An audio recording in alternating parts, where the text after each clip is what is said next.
Topic है species concept. Yes sir. ये topic जो है, ये जो टेक्सानोमी वाला पोर्शन था उसके साथ रहता है, छोटा सा टॉपिक है। उसके बाद हम फिर मॉर्फोलॉजी ऑफ प्लांट शुरू कर देंगे। सर ये टेक्सोनॉमी ये टॉपिक आपके सिलेबस कोर्स में है, लेकिन ये आपकी किताब में नहीं होगा। ज़्यादा ये आपने, चलो मैं आपके साथ स्लाइड भी बाद में शेयर करता हूँ, लेकिन ये कहीं से आप उसको ढूंढ लें। PDF में मैं फाइल आपको सेंड कर दूंगा और ये भी आपको सेंड कर दूंगा, और तो इसको आप फिर देख लीजिएगा। ये आपकी किताब में नहीं होगा, जो भी आपने किताब ली है, या इल्मी की ली होगी या कारवान की ली होगी, दोनों में ये कंसेप्ट नहीं है, ठीक है। सर ये जो कि आपकी सिलेबस का हिस्सा है, तो वहाँ पे हमने इसको देखना है।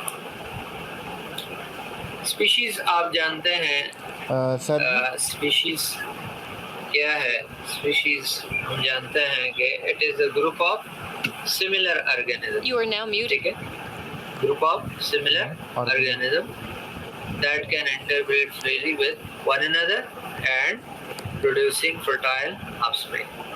ये वो डिफिनीशन है जो आप बचपन से सुनते आ रहे हैं। 8वीं क्लास में आपको स्पीशी का कंसेप्ट है, और 8वीं या 7वीं क्लास से आप सुन के आ रहे हैं, ठीक है। लेकिन ये कंसेप्ट जो है, ये सारे स्पीशीज को कवर नहीं करता। बायोलॉजिकल स्पीशीज कंसेप्ट है ये, जिसकी मैंने डेफिनेशन आपको दोहराई है, लेकिन ये सारे स्पीशीज है उसको कवर नहीं करता। लिहाजा साइंटिस्ट है वो मुख्तलिफ औकात में मुख्तलिफ जो है डेफिनेशन देता है स्पीशीज की,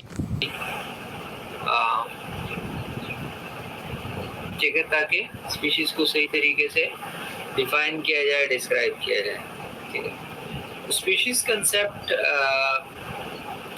को हम देखेंगे, इसमें हम वही बायोलॉजिकल स्पीशीज कंसेप्ट भी पढ़ेंगे, और उसके साथ साथ और स्पीशीज कंसेप्ट जो दिए हैं उनको भी हम डिस्कस करेंगे। और कौन सी जो स्पीशी कंसेप्ट है वो ज़्यादा मुनासिब है या सही है, उस पर भी बात होगी, और कौन सी जो है उसकी क्या ड्रॉबैक है उस पर भी बात होगी, ठीक है। तो let's start.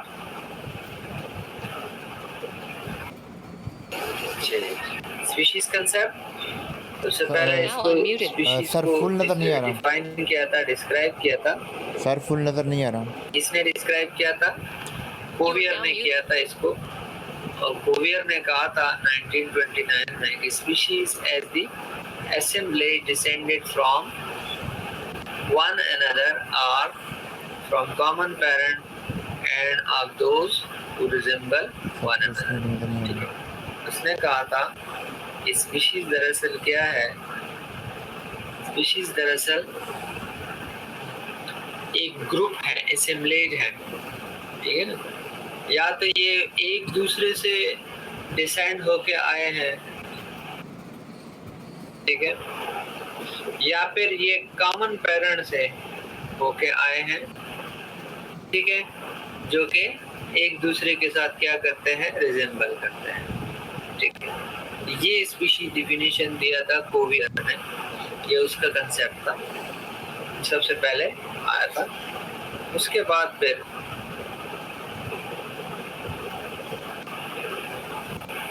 Typological species concept. Typological मतलब जो मॉर्फोलॉजिकल बेस की बुनियाद पे होता है, जो उनमें मुख्तलिफ जो कैरेक्टरिस्टिक्स होती हैं, डिफरेंसेस होती हैं, उनकी बुनियाद पे जो स्पीशीज को हम डिस्क्राइब करते हैं उसको कहते हैं typological species concept.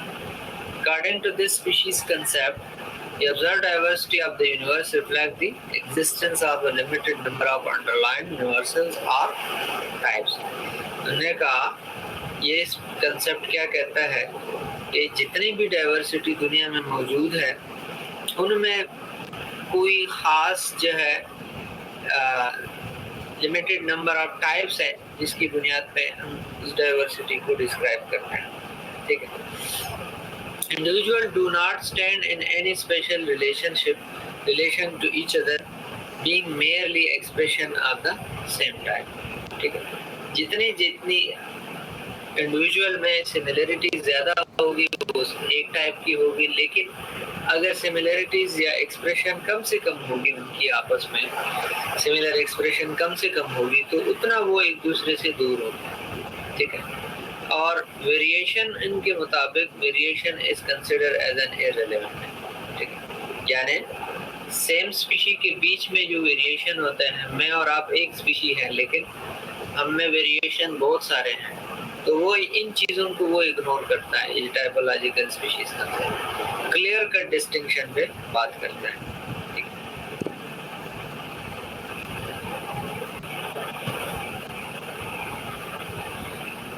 This species concept was the concept of Linnaeus and his follower, but it goes back to philosophy of Aristotle and Plato. ये पुराना कंसेप्ट है लिनियस, और लिनियस से पहले के लोगों का कंसेप्ट है, और ये एसेंशियलिस्टिक कंसेप्ट कहलाता है। This concept, typological species concept, is also called essentialistic species concept। और इस स्पीशीज के मुताबिक के जो एसेंशियल्स कैरेक्टर्स होते हैं, जो कि किसी खास ऑर्गेनिज्म की मॉर्फोलॉजी में एक्सप्रेस होते हैं या डिस्क्राइब होते हैं, वही जो है वो रिजेम्बलेंस होगी या वही स्पीशीज के लिए आइडेंटिफिकेशन होगी, ठीक है। It is also called morphological species concept. Typological species concept को हम मॉर्फोलॉजिकल स्पीशीज कंसेप्ट भी कह सकते हैं, ठीक है। टाइपोलॉजिकल हो या मॉर्फोलॉजिकल स्पीशीज कंसेप्ट हो, वो एक ही चीज़ है, ठीक है। ये आपके जहन में हो कि टाइपोलॉजिकल स्पीशीज कंसेप्ट या मॉर्फोलॉजिकल स्पीशीज कंसेप्ट किस बुनियाद पे बात करते हैं। Morphological similarities among the organism, जो मॉर्फोलॉजिकली मेन खसूसियात उनकी कॉमन हो, वो एक स्पीशी होगी। मॉर्फोलॉजिकली जो ज़्यादा डिस्टिंक्ट बिहेवियर रखता हो, वो एक दूसरे से अलग अलग स्पीशीज हो। तो याद रहे ये कंसेप्ट जो वेरिएशन है इंडिविजुअल्स के बीच में, उनके ऊपर ना बात करता है, ना आगे उनकी चेंजेस पे वो बात करता है। यानी आजकल तो आप जानते हैं एवोल्यूशनरी स्पीशी कंसेप्ट ये कहता है कि एक ही स्पीशीज के मेंबर शुरू में एक जैसे होते हैं, लेकिन बाद में एक दूसरे से कैसे अलग हो जाते हैं। वो कहता है कि वेरिएशन आते रहते हैं, चेंजेस आती रहती हैं, और वो वेरिएशन आहिस्ता आहिस्ता से अलग स्पीशी का पेशकदम साबित हो जाता है। लेकिन ये कंसेप्ट कहता है कि वेरिएशन जो है वो इररिलेवेंट एक फिनोमेना है, बस डिस्टिंक्ट जो मॉर्फोलॉजिकल सिमिलरिटीज हैं या डिफरेंसेस हैं, इसकी बुनियाद पे स्पीशी डिसाइड होगा। सिमिलरिटीज ज़्यादा है, क्लियर कट सिमिलरिटीज हैं, तो वेल एंड गुड एक स्पीशी होगी। सिमिलरिटीज नहीं है या कम है, तो वो अलग स्पीशी कंसिडर होगी, ठीक है।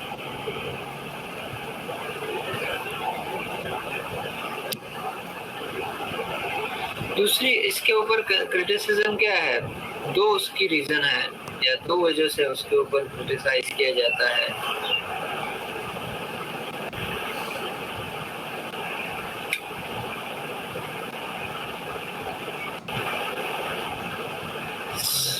Individuals are frequently found in nature that are clearly conspecific in spite of striking differences resulting from sexual dimorphism, age and polymorphism। ये क्या कहता है, ये पहला जो क्रिटिसिज्म है या पहली जो इसके ऊपर एक ड्रॉबैक है या जो तनकीद है, वो ये है कि जो स्पीशीज या इंडिविजुअल रहते हैं किसी एक स्पीशी के, उनमें बेशुमार डिफरेंसेस होती हैं। सबसे पहला डिफरेंस तो है सेक्सुअल डायमॉर्फिज्म। सेक्सुअल डायमॉर्फिज्म क्या है? The differences found in the gender of a particular species. जैसे कि आप मेल हैं तो आप देख लें और कोई फीमेल है वो देख लें, उनमें कितनी स्ट्राइकिंग डिफरेंसेस हैं। तो ये जो सेक्सुअल डिफरेंसेस है, इनको कहते हैं सेक्सुअल डायमॉर्फिज्म। एज के लिहाज से देख ले, बूढ़े आदमी को देख ले, बच्चे को देख ले, ठीक है ना, छोटा सा बच्चा देख ले, उसमें कितनी जो है डिफरेंसेस होती हैं, और बूढ़ा देख उसमें कितनी है। पॉलीमॉर्फिज्म है, ये तो खैर ह्यूमन में नहीं है, लेकिन बाकी जो एनिमल है उनके अंदर पॉलीमॉर्फिज्म मौजूद है। उनकी मुख्तलिफ मार्फिक या डिफरेंट फॉर्म है, जैसे कि आप जानते हैं कुछ एनिमल्स मुख्तलिफ स्टेजेस से होके गुजरते हैं, लार्वल स्टेजेस से गुजरते हैं, फिर एडल्ट स्टेजेस से गुजरते हैं, एक लार्वल, जिसको कहते हैं पॉलीमॉर्फिज्म। ठीक है, तो ये जो है ये पॉलीमॉर्फिज्म कहलाता है। There are species in nature that differ hardly in morphology but are reproductively isolated. दूसरी जो सबसे अहम जो उसके ऊपर ऑब्जेक्शन है वो ये है कि बाज़ औक़ात एक स्पीशी बिल्कुल एक दूसरे से मिलती जुलती होती है, लेकिन मानने का मतलब मॉर्फोलॉजी उनकी मिलती होती है, लेकिन वो रिप्रोडक्टिवली एक दूसरे से डिफरेंट होती है। और रिप्रोडक्टिव आइसोलेशन एक ऐसी चीज़ है जिसको हम कहते हैं या मानते हैं कि ये स्पीशीज़ के लिए डिफिनेशन है या स्पीशीज़ के लिए क्राइटेरिया है कि जब रिप्रोडक्टिवली कोई स्पीशी दूसरे से आइसोलेटेड हो जाए या मेंबर से आइसोलेटेड हो जाए तो वही हम स्पीशी को कंसिडर करेंगे, ठीक है। अदरवाइज वो एक ही स्पीशी मानी जाएगी, बेशक कितनी डिफरेंसेस क्यों ना हो, लेकिन वो एक ही स्पीशी मानी जाएगी। तो पहला क्रिटिसिज्म तो ये था कि डिफरेंसेस होती रहती है और काफ़ी स्ट्राइकिंग डिफरेंसेस होती हैं, यानी एक ही नेचर में, यानी एक ही स्पीशी में कितनी ज़्यादा डिफरेंसेस होती है, तो उनको तो हमने देखना है, जैसे कि सेक्सुअल डायमॉर्फिज्म है, एज है, पॉलीमॉर्फिज्म है। और दूसरी बात ये है कि हार्डली जो मॉर्फोलॉजी में फ़र्क होता है किसी स्पीशीज़ में, लेकिन दो मुख्तलिफ स्पीशीज़ में, लेकिन फिर भी वो एक दूसरे से आइसोलेटेड होता है, लिहाजा वो अलग स्पीशी कंसिडर होता है।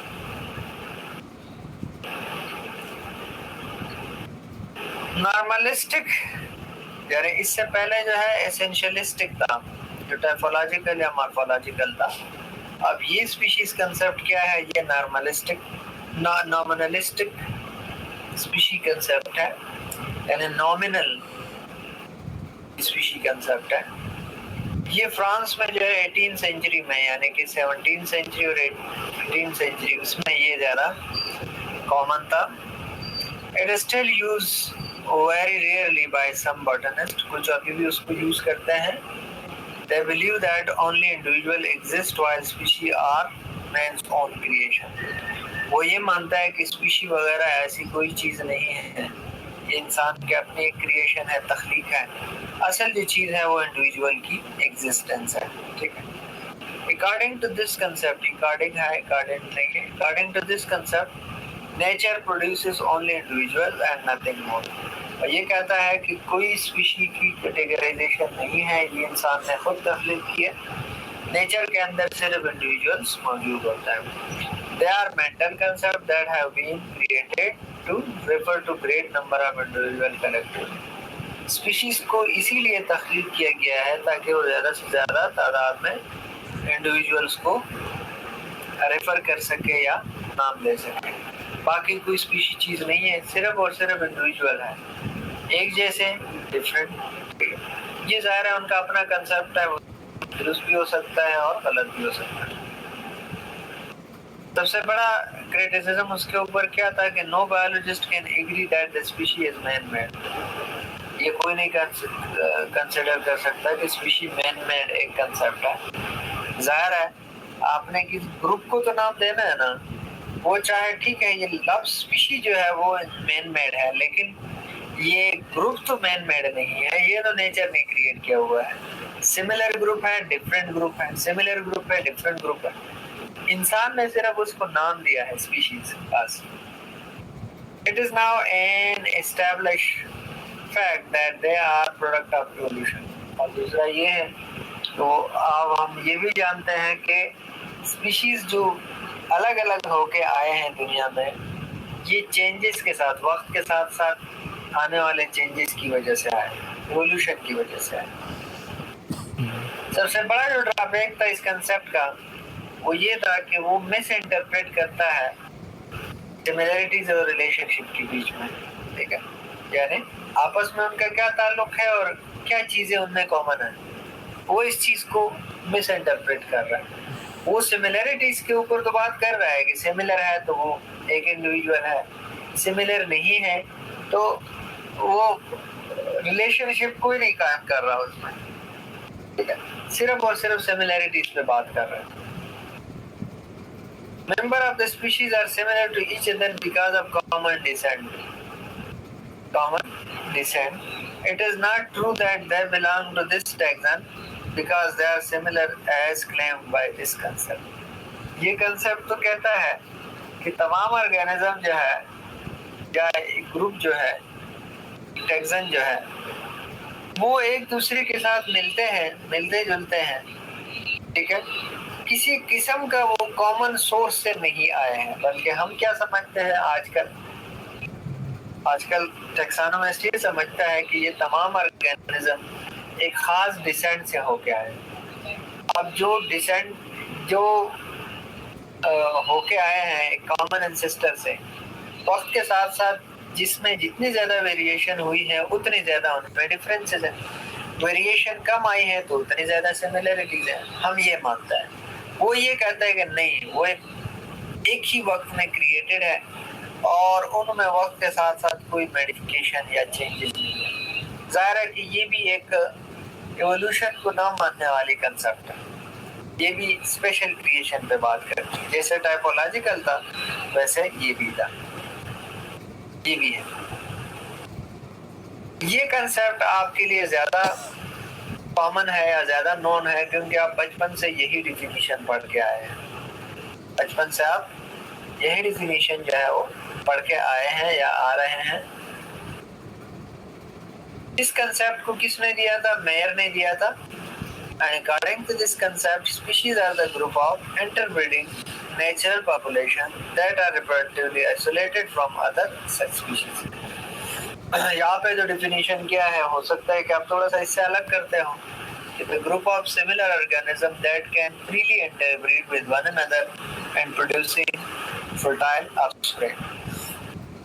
आपने अपनी क्लास में इस तरह से इसको डिफाइन किया होगा, ठीक है। एनीवे आप जैसे डिफाइन करते हैं, लेकिन मतलब क्या है कि ये इंटर ब्रीडिंग पॉपुलेशन या ग्रुप का नाम है जो एक दूसरे के साथ फ्रीली इंटर ब्रीड करते हो, मेल और फीमेल उनमें।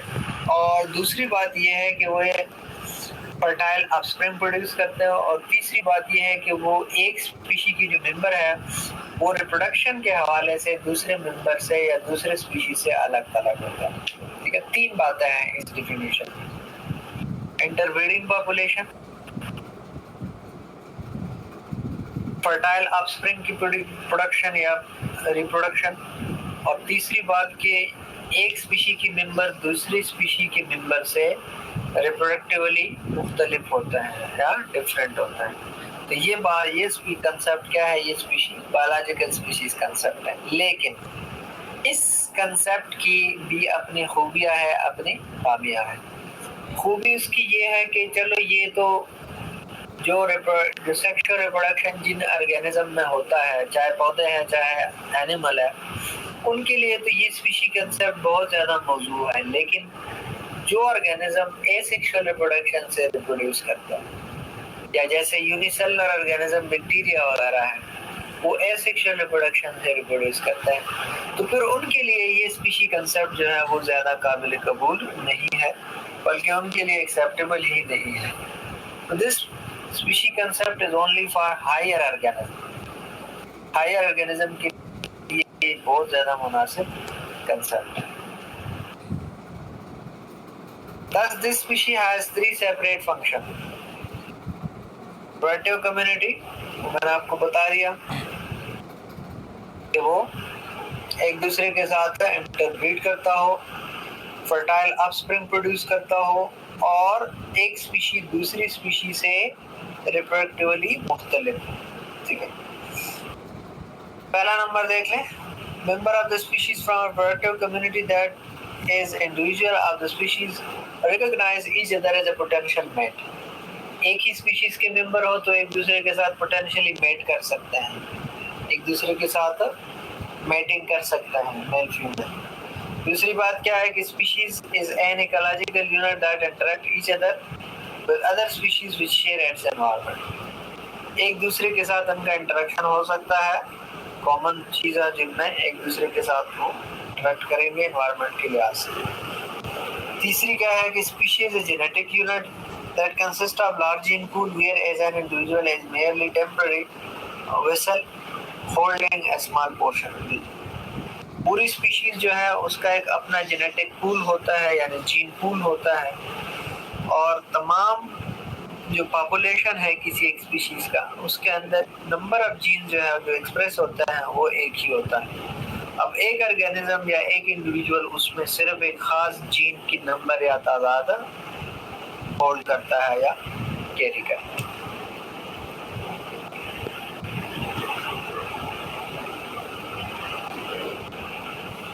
बायोलॉजिकल स्पीशीज कंसेप्ट की क्या ड्रॉबैक्स है या क्या उसकी जो है डिसएडवांटेजेस हैं?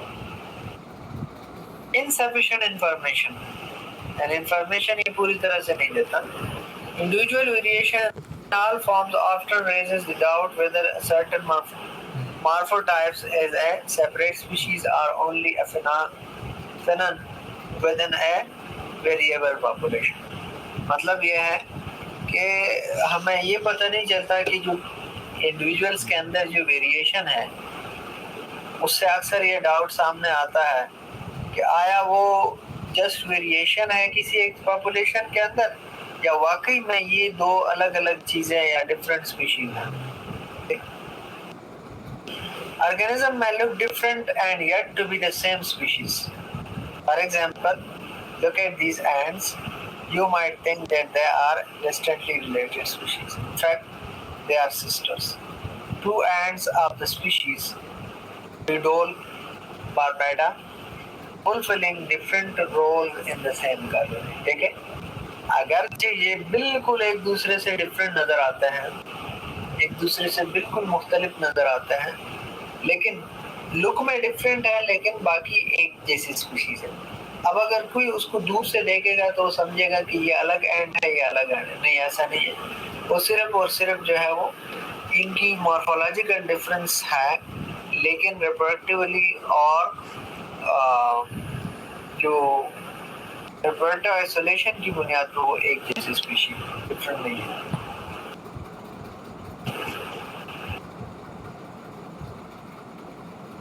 ये सबसे बड़ा जो इसका ड्रॉबैक है बायोलॉजिकल स्पीशी कंसेप्ट का, वो ये है कि जो ऑर्गेनिज्म यूनिसेक्सुअली रिप्रोड्यूस करता हो, यूनिपेरेंटल या यूनिसेक्सुअल एक ही चीज है, यानी एसेक्सुअल या यूनिसेक्सुअल, जिसको हम कहते हैं ना एसेक्सुअल या यूनिसेक्सुअल या यूनिपेरेंटल रिप्रोडक्शन, उनके लिए ये डेफिनेशन जो है वो काबिल कबूल नहीं है या मुनासिब नहीं है। Asexual group do not fulfill the criteria of interbreeding। जाहिर है कि उनमें इंटरब्रीडिंग तो होता नहीं है, एक ही पेरेंट से दो बनते हैं या एक ही सेल से दो बन जाते हैं, तो लिहाजा उनमें इंटरब्रीडिंग कहाँ से आ गई? मैटिंग तो मेल और फीमेल की होगी नहीं उसमें। Which is the foremost characteristics of biological species concept। ये सबसे बड़ा जो है ड्रॉबैक है biological species concept। Asexual reproduction is frequent among lower invertebrates, with parthenogenesis occurring even in insect, lower vertebrate up to reptile। हत्ता कि जो parthenogenesis है वो बड़े एनिमल्स में भी हो सकता है, जैसे लोअर वर्टिब्रेट है, रेप्टाइल्स में भी हो सकता है। ये चीज़ जो है ये फिर जो स्पीशी कंसेप्ट है बायोलॉजिकल स्पीशीज कंसेप्ट, उस लिहाज से फिर ये जो है डिस्क्राइब नहीं हो सकता। ज़ाहिर है कि जब आप एक ही पेरेंट से किसी इंडिविजुअल की जो वकूफ़ पज़ीरी है या उसकी ओरिजिन है, उसको आप जब देखेंगे तो फिर ज़ाहिर है जब दो पेरेंट नहीं होंगे मैटिंग, तो ज़ाहिर है स्पीशी कंसेप्ट जो है वो हमने कैसे दिया था? इंटरब्रीडिंग। सबसे पहली चीज़ उसमें इंटरब्रीडिंग है। इंटरब्रीडिंग के बाद फिर एक और चीज़ आता है, वो है फर्टाइल ऑफस्प्रिंग। उसमें हम अक्सर मिसाल देते हैं म्यूल वाला। म्यूल जो है वो बच्चा है मेयर का, ठीक है, यानी फीमेल जो हॉर्स है उसका, और डंकी का, मेल डंकी का जो है वो क्या है, ये उसका बच्चा। अब म्यूल देखें रिप्रोडक्टिवली वो इनफर्टाइल है, यानी आगे बच्चे नहीं दे सकता, लिहाजा अकॉर्डिंग टू दिस डेफिनेशन वो भी क्या होगा, वो भी स्पीशी कंसिडर नहीं होगा। अगरचे उसको आप मॉर्फोलॉजिकली कोई स्पीशी कह सकते हैं, टाइपोलॉजिकली या मॉर्फोलॉजिकली स्पीशी कह सकते हैं, लेकिन बायोलॉजिकली इस कंसेप्ट के लिहाज से स्पीशी नहीं होगी।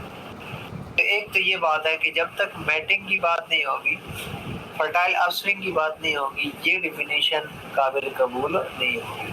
तो ये एक तरह से उसकी लिमिटेशन भी है और ड्रॉबैक भी है।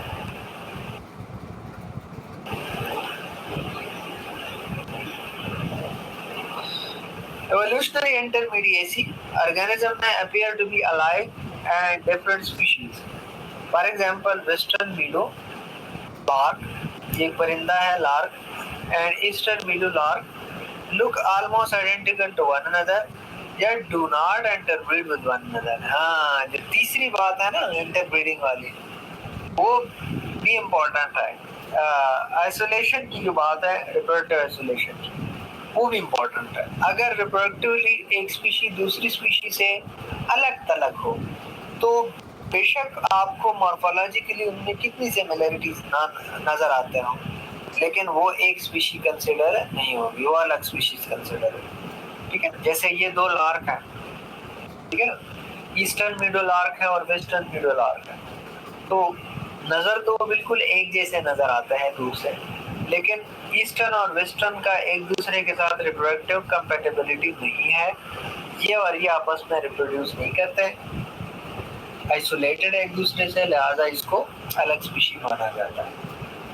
एक और मिसाल मैं आपको देता हूँ, डार्विन वाली जो है, डार्विन की जो फिंचेस वाला था, 13 या 14 फिंचेस जो उसने स्टडी किए थे, लेकिन उनमें भी मामूली सा डिफरेंस था, लेकिन हर स्पीशी दूसरे से क्या थी, रिप्रोडक्टिवली आइसोलेटेड। उसी वजह से वो भी एक अलग अलग स्पीशी कंसिडर की जाती है।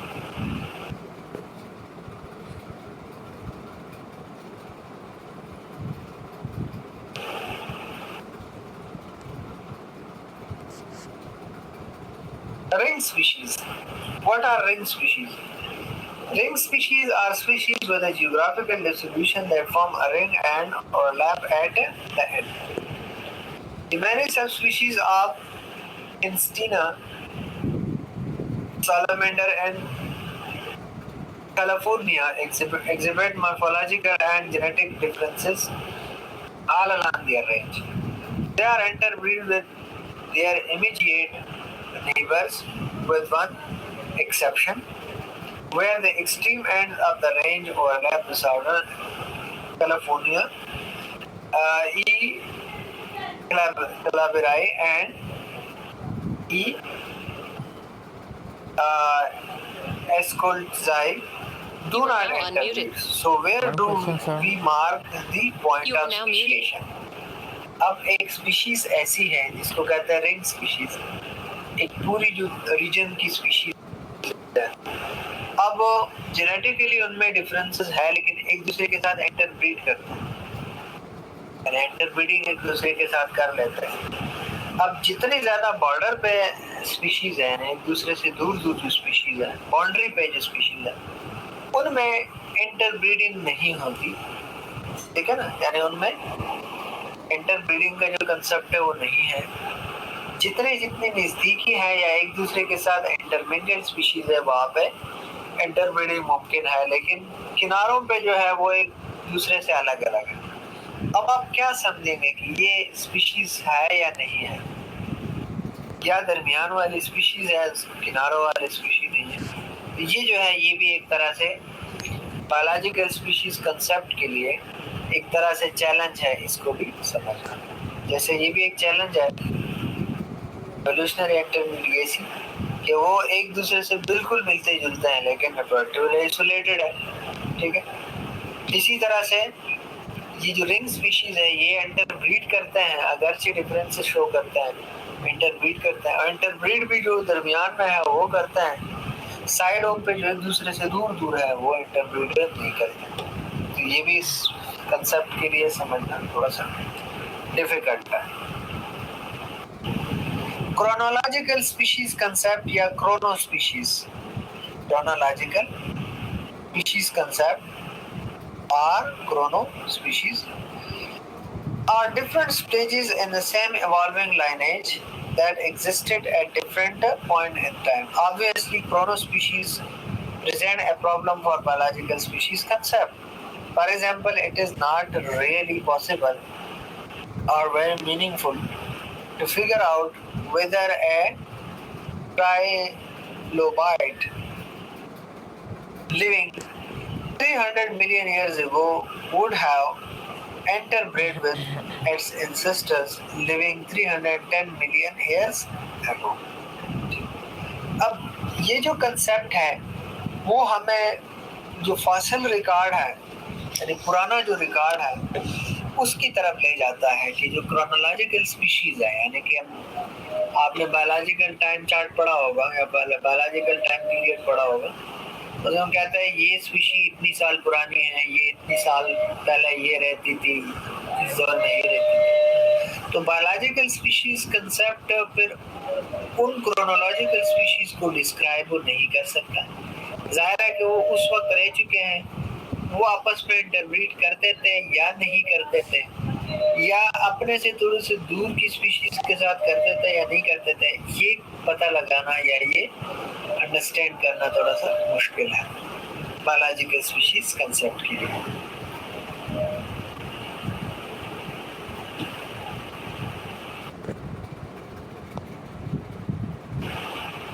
Occasional breakdown of isolated mechanism कभी कभी ऐसा होता है कि एक्सीडेंटली आइसोलेशन हो जाती है रिपीटेड आइसोलेशन हो जाती है उसके हिसाब से भी फिर जरा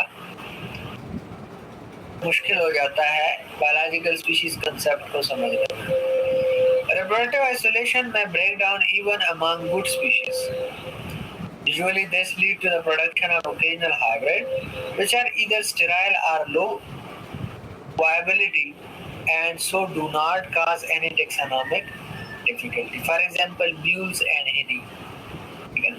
Mules तो खच्चर को कहते हैं hinny जो है I think कि वो फीमेल डंकी और हार्स की जो है उसकी मिलाप से होता है hinny. चिकेट hinny क्या है लेकिन mules तो आप सब जानते हैं ये मेयर और हॉर्सेस के मेयर और डंकी के मिलाप से आता है ठीक है हिनी क्या है हिनी जो है it is hybrid offspring of stallion जो मेल हॉर्स है और शी एस जो है यानी कि डंकी जो है उसके मिलाप से जो होता है इसको कहते हैं हिनी तो अब ये ऐसी चीज है कि वो चूंकि स्टीराइल है दोनों हिनी भी और म्यूल्स भी जो कि स्टीराइल है या इनफर्टाइल है लिहाजा इसमें फिर जो स्पीशीज कंसेप्ट है ये उसके लिए डिफिकल्ट हो जाता है इन दोनों को डिस्क्राइब करना ठीक टाइपोलॉजिकल से ये दोनों अलग अलग स्पीशीज है या मॉर्फोलॉजिकल स्पीशीज कंसेप्ट है ये भी अलग स्पीशी है और हिनी भी अलग स्पीशी है लेकिन बायोलॉजिकल स्पीशीज कंसेप्ट के हिसाब से ये अलग अलग नहीं है ये बल्कि स्पीशीज नहीं है ये वही है मेल हिनी और म्यूल वाले तो इसमें हमने कितने कंसेप्ट पढ़े इसमें हमने 3 मेजर कंसेप्ट पढ़े और फिर हर एक के अपने ड्रॉबैक्स और अपनी लिमिटेशन भी हमने पढ़ ली टाइपोलॉजिकल स्पीशीज कंसेप्ट या मॉर्फो स्पीशीज कंसेप्ट जो लीनियस के दौर का था नॉमिनलिस्टिक स्पीशीज कंसेप्ट जो फ्रेंच ने दिया था 18th सेंचुरी में वो सिर्फ कहता है नॉमिनल स्पीशी एक नॉमिनल चीज़ है सिर्फ और सिर्फ इंडिविजुअल एक ऐसी चीज़ है जिसको रिकॉग्नाइज करना ज़रूरी है और बायोलॉजिकल स्पीशीज कंसेप्ट हमें ये बताता है कि तब तक एक स्पीशी नहीं होगी जब आपस में उनकी मेंबर इंटरब्रीड ना करते हो फर्टाइल ऑफस्प्रिंग प्रोड्यूस ना करते हो और एक स्पीशी दूसरी स्पीशी से रिप्रोडक्टिवली आइसोलेटेड ना हो 3 बातें जब तक ना हो तो वो स्पीशी नहीं हो उस सब की हमने ये पढ़ ली है description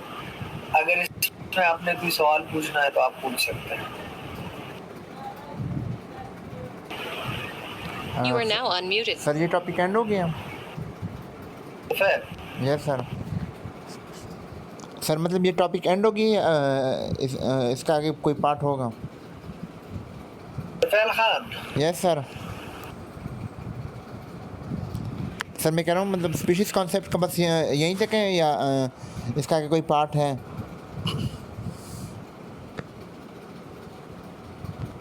You are now muted. Species concept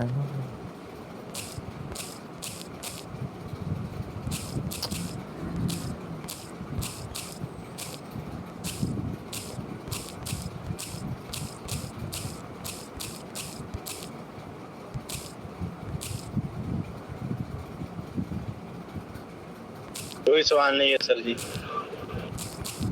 अच्छा जी, ये जो टॉपिक है इसकी मैं आपको पीडीएफ कहीं से ढूंढ के भी भेज दूंगा और ये वाला ये भी भेज दूंगा आपको, ठीक है?